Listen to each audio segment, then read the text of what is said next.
today we'll talk about how can you fix this problem or know how you can do that on your Amazon Alexa app. So all you have to do, so you just click here on settings, click on it here. So when you just click on settings, it's going to show for you this like this here. Then you go down, you just keep going down here, click on apps.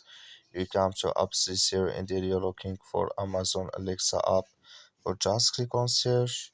Then here at Amazon Alexa app, it's going to show for you like this, click on it. So then it's going to take you to this is click on for stop here. Then you click here on OK. Then you go down, just click on storage, come to storage this here. Just click on clear cache, then all you have to do, so you just go to your Play Store, click on it here. Then you search here for Amazon Alexa app. It's going to show for you like this. You will find here updates, click on it, then it's going to work with you. That's all you have to do. Thank you for watching. Don't forget to support us by liking, subscribe.